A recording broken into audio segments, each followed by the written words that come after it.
जय श्री विष्णु। आप सभी को शरद पूर्णिमा की हृदय से शुभकामनाएं। आश्विन मास की पूर्णिमा तिथि को आने वाली यह रात्रि शास्त्रों में शरद पूर्णिमा, रास पूर्णिमा और कोजागर व्रत के नाम से विख्यात है। ये वह दिन है जब स्वयं भगवान विष्णु की अर्धांगिनी मां लक्ष्मी जी का प्राकट्य हुआ था। इसलिए ये रात्रि धन, सौभाग्य और समृद्धि की वर्षा करने वाली मानी जाती है। कहा जाता है कि जब जब चंद्रमा अपनी 16 कलाओं से पूर्ण होकर उदित होता है, तब उसकी शीतल किरणों में अमृत का स्पर्श होता है। परंतु यह अमृत केवल उसी दिन पृथ्वी पर उतरता है जब शरद की पूर्णिमा होती है। इस दिन चंद्रमा और पृथ्वी के बीच की दूरी सबसे कम होती है और उस समय उसकी किरणें मानव शरीर और मन पर अद्भुत प्रभाव डालती हैं। इसलिए इस रात्रि में गाय के दूध से बनी खीर को चांदी अथवा मिट्टी के पात्र में रखकर चांदनी में रखा जाता है। माना जाता है कि चंद्रमा की अमृतमय किरणें जब उस खीर पर पड़ती हैं, तो उसमें दिव्य औषधीय गुण आ जाते हैं।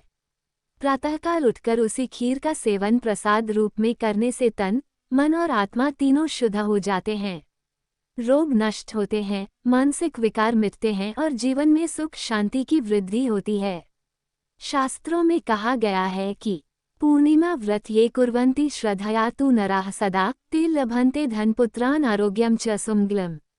अर्थात जो व्यक्ति श्रद्धा से पूर्णिमा का व्रत करते हैं, उन्हें धन, पुत्र, आरोग्य और सौभाग्य की प्राप्ति होती है। अब सुनिए इस पवित्र तिथि से जुड़ी वह दिव्य कथा, जो पीढ़ियों से सुनाई जा रही है और जिसे सुनने मात्र से ही जीवन में शुभता और समृद्धि का आगमन होता है। साहूकार की दो बेटियों की कथा। एक समय की बात है, किसी नगर में एक साहूकार रहता था। उसकी दो बेटियां थीं, बड़ी और छोटी। दोनों धार्मिक थीं और हर पूर्णिमा तिथि को व्रत करती थीं। परंतु जहां बड़ी बेटी संपूर्ण श्रद्धा, विधि विधान और नियमों से व्रत करती, वहीं छोटी बेटी कभी कभी लापरवाही कर देती और व्रत अधूरा छोड़ देती थी। समय बीता, दोनों का विवाह हुआ। बड़ी बहन के घर सदा सुख, शांति और समृद्धि बनी रही। उसे सुंदर, स्वस्थ और दीर्घायु संतानें मिलीं। पर छोटी बहन के घर बार बार दुख आने लगे। जब भी कोई संतान जन्म लेती, जन्म के तुरंत बाद ही मृत्यु को प्राप्त हो जाती। एक दिन दुखी होकर छोटी बहन ने एक ज्ञानी ब्राह्मण को बुलाया। उसने अपने जीवन का सारा दुख सुनाया और पूछा, भगवान मेरी यह पीड़ा कब समाप्त होगी। ब्राह्मण ने ध्यान लगाकर कहा, बेटी तुम पूर्णिमा का व्रत करती तो हो, लेकिन विधिपूर्वक नहीं। तुम्हारे अधूरे व्रत का दोष तुम्हें दुख दे रहा है। पूर्णिमा का व्रत कभी अधूरा नहीं छोड़ना चाहिए। इसे पूरी श्रद्धा से स्नान, दान और कथा श्रवण सहित संपन्न करना चाहिए, तभी व्रत का फल मिलता है। ये सुनकर छोटी बहन को अपनी भूल का एहसास हुआ। उसने प्रतिज्ञा की कि इस बार वह व्रत पूरे विधि विधान से करेगी। अगली पूर्णिमा आई, वह थी शरद पूर्णिमा।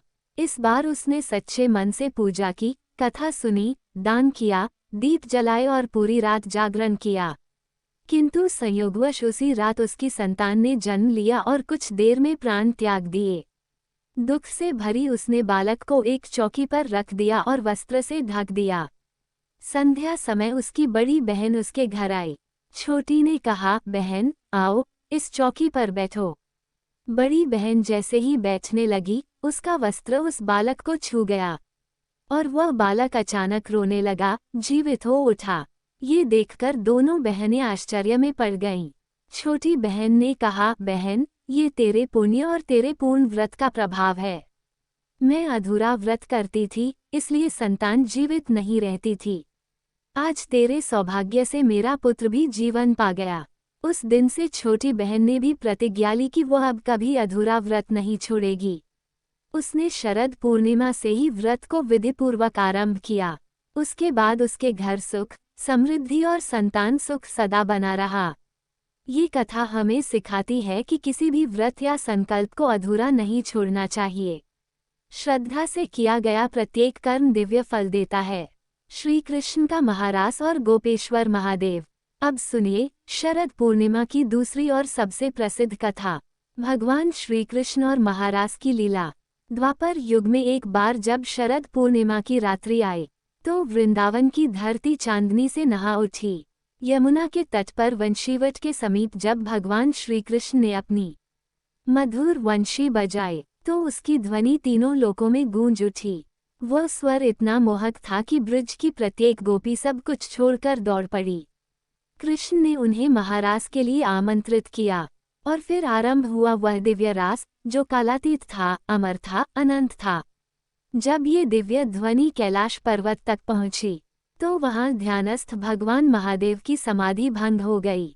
मुरली की तान ने उन्हें आकृष्ट कर लिया। उन्होंने पार्वती जी से कहा, देवी, मैं वृंदावन जा रहा हूँ। आज मेरे आराध्य श्री कृष्ण महारास रच रहे हैं, मुझे उनके दर्शन करने हैं। पार्वती जी ने कहा, स्वामी, वहां तो केवल स्त्रियों का प्रवेश है। पर भोलेनाथ ने कहा, देवी, भक्ति का कोई लिंग नहीं होता। प्रेम के मार्ग में नारी पुरुष का भेद मिट जाता है। वे अपने गणों के साथ वृंदावन पहुँचे, परंतु द्वार पर गोपियां पहरा दे रही थीं। उन्होंने महादेव को भीतर जाने से रोक दिया। महादेव ने विनम्रता से कहा, हे सखियों, मैं भी श्री कृष्ण की इस दिव्य लीला का दर्शन करना चाहता हूँ। कृपा कर कोई उपाय बताइए। गोपियों ने कहा, महादेव, यदि आप वास्तव में इस रास के दर्शन करना चाहते हैं तो पहले गोपी रूप धारण कीजिए। तब भगवान शिव ने मानसरोवर में स्नान किया और यमुना जी ने स्वयं उनका श्रृंगार किया। सुंदर वस्त्र, कंगन, नूपुर, बिंदी और ओढ़नी से सजा दिया। इस प्रकार भगवान शिव गोपी बन गए। अब वे गोपियों के बीच जाकर खड़ी हो गईं। रास आरंभ हुआ। श्री कृष्ण सब गोपियों के साथ नृत्य करने लगे। कृष्ण प्रत्येक गोपी के साथ अलग अलग रूप में उपस्थित थे। ये दृश्य देखकर स्वयं देवता भी स्तब्ध थे। थोड़ी देर बाद श्री कृष्ण ने कहा, गोपियों, तुम सब एक पंक्ति में खड़ी हो जाओ, मैं तुम्हारा मुख देखना चाहता हूँ। शिवजी, जो अंत में खड़ी थीं, सोचने लगी, मैं अंत में रहूंगी तो कृष्ण तक मेरा नंबर नहीं आएगा। पर श्री कृष्ण मुस्कुराए और बोले, आज दर्शन अंत से आरंभ होंगे। अब भोलेनाथ घबरा गए और पीछे हटने लगे, परंतु श्री कृष्ण ने उनका घूंघट उठाया और बोले, आओ गोपेश्वर, तुम्हारी जय हो। सभी गोपियां विस्मित रह गईं। राधा रानी ने मुस्कुराकर कहा, ये तो हमारे प्रभु के परम भक्त भगवान शंकर हैं। शिवजी ने फोल्डेड हैंड्स से कहा, प्रभु, आपकी ये दिव्य लीला देखने के लिए ही मैंने गोपी रूप धारण किया है। तब श्री कृष्ण ने कहा, भोलेनाथ, अब से आप वंशीवट के समीप गोपेश्वर महादेव के नाम से पूजित होंगे। ब्रज की यात्रा तब तक पूर्ण नहीं होगी जब तक कोई भक्त आपके दर्शन न कर ले। आज भी वृंदावन में गोपेश्वर महादेव उसी रूप में विराजमान हैं। संध्या समय उन्हें गोपी वेश में सजाया जाता है। भक्त उनके दर्शन कर यह अनुभव करते हैं कि जहाँ राधा कृष्ण का प्रेम है, वहीं शिव का ध्यान, भक्ति और समर्पण भी है। योजक चिन्ह, योजक चिन्ह, योजक चिन्ह। शरद पूर्णिमा केवल एक पर्व नहीं, बल्कि यह भक्ति, प्रेम और अमृतमय ऊर्जाओं का संगम है। इस दिन चंद्रमा का प्रकाश शरीर को शीतलता देता है और मन को निर्मल बनाता है। माँ लक्ष्मी का आशीर्वाद जीवन में सुख और धन लाता है और भगवान श्री कृष्ण की महारास कथा आत्मा को भक्ति के रंग में रंग देती है। इसलिए इस पवित्र रात को आप भी दीप जलाइए, चांदनी में खीर रखिए, श्री सूक्त और लक्ष्मी स्तोत्र का पाठ कीजिए।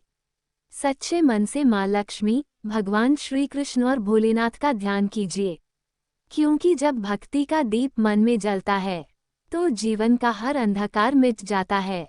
जय श्री राधे, हरे कृष्णा। यदि आपको यह वीडियो पसंद आया हो तो इसे लाइक करें, अपने प्रियजनों के साथ शेयर करें और चैनल को सब्सक्राइब करना न भूलें।